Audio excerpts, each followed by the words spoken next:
The earthquake was 7.2 magnitude and had destroyed all communication infrastructure in Afghanistan. 10,000 civilians were under the rubble, but rescue teams couldn't communicate with each other. There was chaos, no coordination. Captain Nicole Brooks was the only communications engineer there, and she only had basic equipment in her hands. Her commanders said, "Impossible, let's wait for help to come." But Nicole couldn't wait, because people were dying. For 72 hours she did miraculous work. She built a communication network from scratch, developed radio systems, provided rescue coordination. Result, 10,000 lives saved. 8 years later, one of those families found her in Seattle, and what they said brought tears to Nicole's eyes. Captain Nicole Brooks had always believed that communication was the invisible lifeline that held the world together. At 31 years old, she was one of the Army's most skilled communications engineers, with a master's degree in electrical engineering from MIT and 6 years of military experience that had taken her from the laboratories of Fort Gordon to the mountains of Afghanistan. It was March 23, 2013, and Nicole was stationed at Forward Operating Base Salerno in eastern Afghanistan. Her mission was straightforward: maintain and upgrade communication systems that kept American forces connected across one of the most challenging terrains on Earth. But what she didn't know that morning was that she was about to face the greatest engineering challenge of her career. Nicole had grown up in Seattle, Washington, the daughter of 2 Boeing engineers who had instilled in her a love for problem-solving and precision. As a child, she'd taken apart every electronic device in their house, driven by an insatiable curiosity about how signals traveled through circuits and how information bridged distances. Her path to the military had been unexpected. After graduating summa cum laude from MIT, she'd been recruited by several tech giants in Silicon Valley. But something about military service called to her, perhaps the idea that her engineering skills could serve a purpose larger than corporate profits. Joining the Army as a communications officer had opened doors she'd never imagined. She'd designed satellite uplinks in remote outposts, developed secure communication protocols for special operations, and solved technical problems that existed nowhere in any textbook. Her colleagues respected her not just for her technical brilliance, but for her ability to remain calm under pressure and find solutions where others saw only obstacles. This particular morning, Nicole was conducting a routine inspection of communication equipment at a small observation post in the Khost province. The post served as a relay station for communications between several forward operating bases and command headquarters in Kabul. It was critical infrastructure, but the location was relatively quiet, a peaceful assignment that allowed her to focus on technical work rather than combat operations. She was calibrating a satellite dish when the ground began to shake. At first, she thought it might be a nearby explosion. Roadside bombs and artillery strikes were common enough that soldiers developed an instinct for distinguishing between different types of vibrations. But this was different. The shaking grew stronger, more rhythmic, and lasted longer than any man-made explosion. "Earthquake!" someone shouted from inside the communications bunker. Nicole grabbed onto the satellite dish as the earth heaved beneath her feet. The tremor lasted nearly 2 minutes, an eternity for a seismic event. When it finally stopped, she looked around to assess the damage. What she saw made her heart sink. The carefully aligned satellite dishes had been knocked off their mounts. Radio antennae lay twisted and broken. Worst of all, the main communication tower, a 60-foot structure that served as the backbone for regional communications, had collapsed completely. But that was just the beginning. Nicole's radio crackled with frantic calls from bases across the region. The earthquake had been massive, 7.2 magnitude according to early reports, and its epicenter was uncomfortably close to several population centers. Initial damage reports were catastrophic. Buildings collapsed, roads blocked, and communication infrastructure destroyed across hundreds of square miles. All stations! This is headquarters Kabul," came an urgent voice over the radio. "We have reports of major earthquake damage in Khost, Paktia, and Logar provinces. Multiple civilian casualties reported. All available units prepare for humanitarian assistance operations." Nicole felt her stomach clench. Humanitarian assistance meant search and rescue operations, and search and rescue operations required coordination between dozens of different units: Afghan military, international coalition forces, United Nations relief agencies, non-governmental organizations, and local emergency responders, all of whom needed to be able to talk to each other. And right now, most of them couldn't. The next few hours revealed the full scope of the disaster. The earthquake had essentially severed all modern communication links across a region home to nearly 500,000 people. Cellular towers were down, landline infrastructure was destroyed, and satellite uplinks were either damaged or knocked offline by power failures. But worse than the technical problems was the human cost. Early reports suggested that several schools and apartment buildings had collapsed in Coast City. A hospital in Gardez was partially destroyed. Entire villages in remote mountain areas were cut off completely, with no way to call for help or report casualties. Rescue teams were arriving from across Afghanistan and neighboring countries, but they faced a nightmare scenario. How do you coordinate the rescue of 10,000 people when nobody can talk to anybody else? Major Patterson, the senior officer at Nicole's outpost, gathered his staff for an emergency briefing. The room was crowded with soldiers, Afghan interpreters, and relief coordinators who had managed to reach the base despite blocked roads. "The situation is critical," Patterson began, his voice grim. "We have multiple collapsed structures with confirmed survivors trapped inside. International rescue teams are en route, but coordination is essentially impossible. We have American forces here, British forces there, Afghan military units scattered across the region, UN relief teams, medical units, engineering companies, and none of them can communicate effectively with each other." He turned to Nicole. "Captain Brooks, what are our options? How quickly can we restore communications?" Nicole had been dreading this question. She looked at her damage assessment notes, then at the faces around the table, people who were counting on her to work miracles. "Sir, the infrastructure damage is extensive. The main communication tower is completely destroyed. Satellite uplinks are down due to power failures and misalignment. The cellular network is offline. Even if we had replacement parts, which we don't, we're looking at weeks or months to restore normal communications." The room fell silent. Everyone understood what that meant. Thousands of people would die while rescue teams stumbled around in the dark, unable to coordinate their efforts. "There has to be something," said Dr. Sarah Martinez, a UN relief coordinator who had arrived that morning. "People are dying under those buildings. Every hour we waste is lives lost." Nicole stared at her notes, her engineering mind racing through possibilities.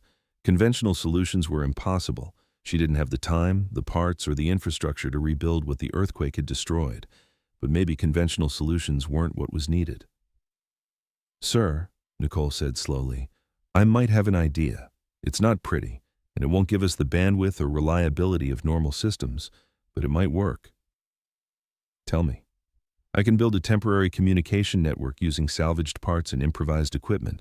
High-frequency radio for long-distance communication, VHF repeaters for local coordination, and portable relay stations to bridge the gaps. It won't be perfect, but it might give us enough connectivity to coordinate rescue operations." Major Patterson leaned forward. "How long would it take?" "If everything goes right, 72 hours. And if everything goes wrong?" Nicole met his gaze. "Then 10,000 people die while we wait for proper equipment to arrive from Kabul." The decision was made. Nicole would attempt to build a communication network from scratch, using whatever materials she could salvage or improvise. It was a task that would normally require a team of engineers, weeks of planning, and millions of dollars in specialized equipment. She had herself 3 days and a box of spare parts. Nicole began by conducting a thorough inventory of available resources. The earthquake had damaged most of their equipment, but it hadn't destroyed everything. She found several portable radios that still functioned, a collection of antennas in various states of damage, spools of copper wire, batteries, generators, and most importantly, her laptop computer with communication software and frequency databases. But hardware was only part of the challenge. The real problem was physics. Afghanistan's mountainous terrain made radio communication notoriously difficult under the best of circumstances. Radio waves traveled in straight lines, which meant that mountains blocked signals between valleys. Atmospheric conditions affected signal propagation. Different agencies used different radio frequencies, many of which were incompatible with each other. Nicole needed to design a network that could overcome all of these obstacles using improvised equipment, operated by people who might have no technical training whatsoever. She started with the basics, establishing communication between her outpost and the main rescue coordination center in Coast City, 20 miles away. Using a damaged satellite dish as a reflector and jury-rigged amplifiers, she managed to create a directional antenna system that could punch through atmospheric interference. But one link wasn't enough. She needed to create a web of interconnected stations that could route communications around damaged areas and provide redundancy in case individual stations failed. Working 18-hour days, Nicole began constructing what she privately called the Frankenstein Network, a collection of improvised relay stations built from salvaged parts and held together with determination and electrical tape. Each relay station was a masterpiece of improvisation. She used car batteries for power, metal pipes as antenna masts, and circuit boards cannibalized from broken equipment. When she ran out of proper coaxial cable, she twisted together copper wire and wrapped it in plastic sheeting. When commercial antennas failed, she built new ones using mathematical formulas and whatever conductive materials she could find. The work was physically exhausting and mentally demanding. Nicole had to climb damaged towers to install equipment, crawl through rubble to run cables, and solve complex technical problems while operating on minimal sleep and maximum stress. But the hardest part wasn't the engineering. It was the constant awareness that every hour of delay meant more people dying under collapsed buildings. On day 2, Nicole achieved her first major breakthrough. She successfully established radio contact between rescue teams working at 3 different collapse sites in Coast City. For the first time since the earthquake, commanders could coordinate their efforts, share information about survivor locations, and request specific types of assistance. "Base station, this is Rescue Team Alpha," came a voice over her improvised network. "We have confirmed survivors in Building C, 2nd floor, but we need specialized cutting equipment to reach them." "Rescue Team Alpha, this is Base," replied the coordination center. "Team Bravo has cutting equipment and is en route to your location. ETA 15 minutes. Nicole felt tears streaming down her face as she listened to the coordination that was now possible. She was making a difference. Her network was saving lives, but the job wasn't finished. She still needed to connect international rescue teams, medical units, and supply coordinators into the network. Each new connection required solving unique technical challenges: different radio frequencies, incompatible protocols, varying power requirements.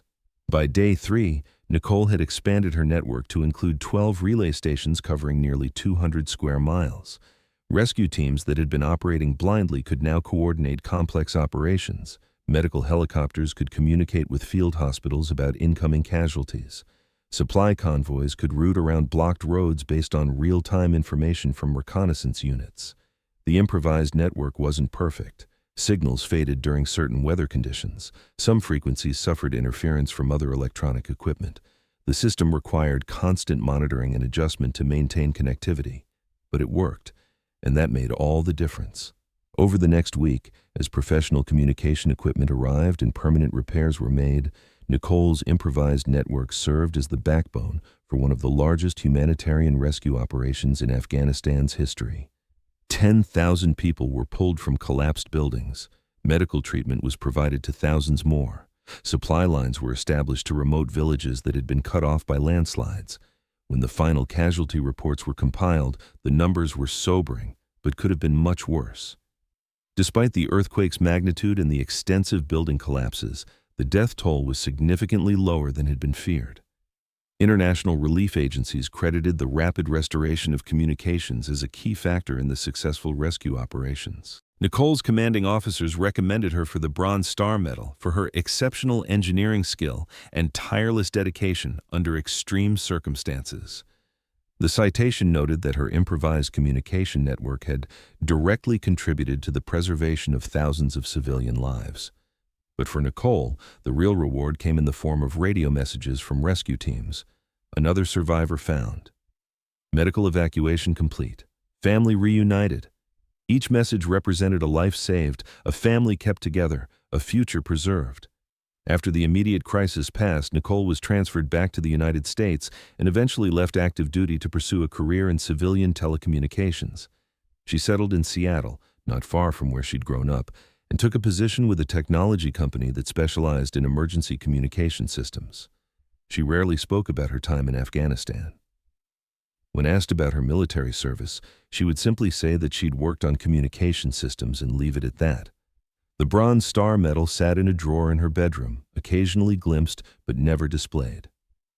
8 years later, Nicole was working in her home office on a rainy Seattle afternoon when her doorbell rang. She answered the door to find a family of 4 standing on her front porch, a middle-aged man and woman with 2 teenage children.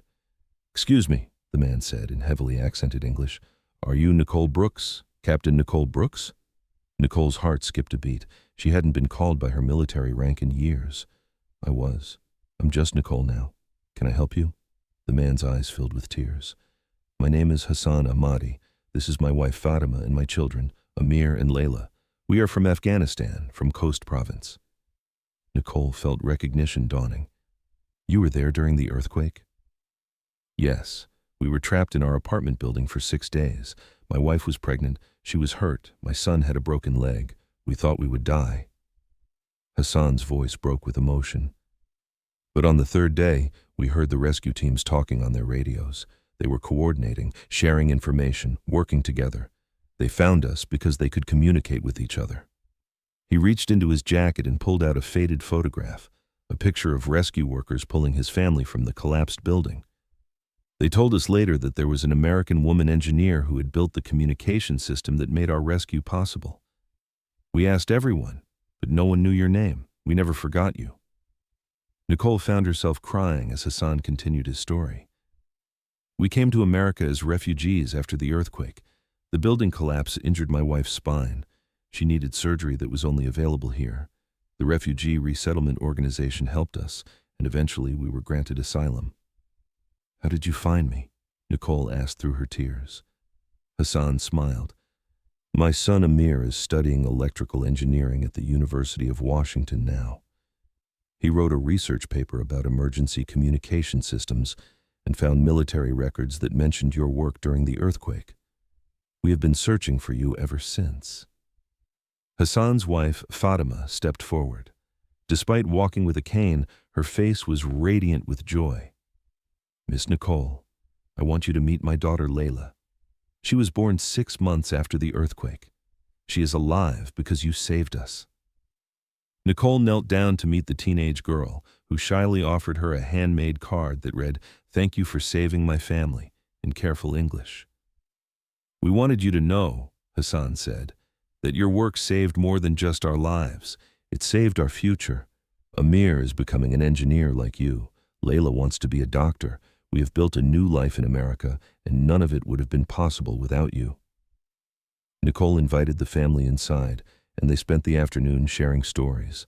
Hassan told her about their journey to America, their struggles with language and culture, and their gratitude for the opportunities they'd found. Amir, now 19, showed her his engineering coursework and told her that her example had inspired him to study emergency communication systems. "I want to do what you did," he said earnestly. "I want to build systems that save lives when everything else fails." Layla, despite her shy demeanor, showed Nicole a school project she'd completed about heroic engineers. "I wrote about you," she said proudly. "My teacher said you're what engineers should aspire to be." As the family prepared to leave, Hassan handed Nicole a small package wrapped in traditional Afghan fabric. "This is from the families in our neighborhood who were also rescued," he explained. "When we told them we had found you, they insisted we bring this." Inside was a hand-carved wooden plaque with an inscription in both Dari and English, "To Nicole Brooks, the engineer who gave us tomorrow." After the family left, Nicole sat in her living room holding the plaque and thinking about the chain of events that had brought them to her doorstep. Her improvised communication network had been designed to solve an immediate crisis, to coordinate rescue operations and save lives in the aftermath of a devastating earthquake. But the impact had been far more profound than she'd ever imagined. By enabling those rescue operations, she hadn't just saved lives. She'd preserved families, protected futures, and made possible achievements that were still unfolding years later. Amir's engineering studies, Layla's dreams of becoming a doctor, the contributions this family was making to their new community in America, All of it traced back to that moment when Nicole had decided that impossible wasn't an acceptable answer when people's lives were at stake. That evening, Nicole did something she hadn't done in years. She took her Bronze Star medal out of the drawer and placed it on her mantelpiece next to the wooden plaque from Afghanistan. For the first time since her military service, she felt proud not just of her technical accomplishments, but of the human impact those accomplishments had made possible. The next week, Nicole made a decision that surprised her colleagues and friends. She resigned from her comfortable position in the private sector and took a job with an international humanitarian organization that specialized in emergency communications for disaster response. "Why would you leave a high-paying tech job to work for a nonprofit?" her former supervisor asked. Nicole thought about Hassan and Fatima, about Amir and Layla, about the thousands of other families whose lives had been touched by her work in Afghanistan. "Because I remembered why I became an engineer in the first place," she said. "Not to build better products or increase shareholder value, but to solve problems that matter. To use technology to protect people when they need it most." Her new job took her to disaster zones around the world: earthquakes in Nepal, hurricanes in the Caribbean, floods in Bangladesh. Each deployment was different, but the core challenge was always the same: how to restore communication when existing infrastructure failed, how to coordinate rescue efforts when chaos threatened to overwhelm organization. Nicole became known in humanitarian circles as the network builder, an engineer who could create communication systems from salvaged parts and determination. She trained local technicians, developed equipment suitable for rapid deployment, and wrote protocols that allowed different agencies to work together effectively. But more than her technical skills, Nicole brought something else to her work: an understanding that communication wasn't just about moving information from one place to another. It was about connecting people to the help they needed, about enabling hope in the darkest moments, about building bridges between those who could help and those who needed help. Years later, when natural disasters struck and communication systems failed, Nicole's improvised networks would spring to life in the chaos. Radio signals would punch through atmospheric interference, coordination would emerge from confusion, and lives would be saved through the invisible magic of human connection. And sometimes, years after the crisis had passed, families would seek her out: refugees who had built new lives, children who had grown up to become doctors and teachers and engineers, communities that had rebuilt stronger than before. Each encounter reminded Nicole of a fundamental truth she had learned in the mountains of Afghanistan. Engineering wasn't just about circuits and signals and mathematical equations. It was about preserving the infinite potential contained within every human life, about ensuring that futures could unfold and dreams could be realized. The earthquake in Afghanistan had lasted less than 2 minutes. Nicole's communication network had operated for less than 2 weeks. But the impact of that brief period of crisis and response continued to ripple outward, touching lives and shaping destinies in ways that would continue for generations. Sometimes the most important work we do happens when everything seems impossible, when conventional solutions have failed, and when the only choice is between giving up and finding a way forward. Nicole Brooks had chosen to find a way forward, and in doing so, she had discovered that the most powerful network isn't built from cables and circuits. It's built from courage, determination, and the unshakable belief that every life is worth saving. In a world increasingly connected by technology, Nicole's story reminds us that behind every signal, every message, every successful communication, there are human hands and human hearts working to bridge the distances that separate us.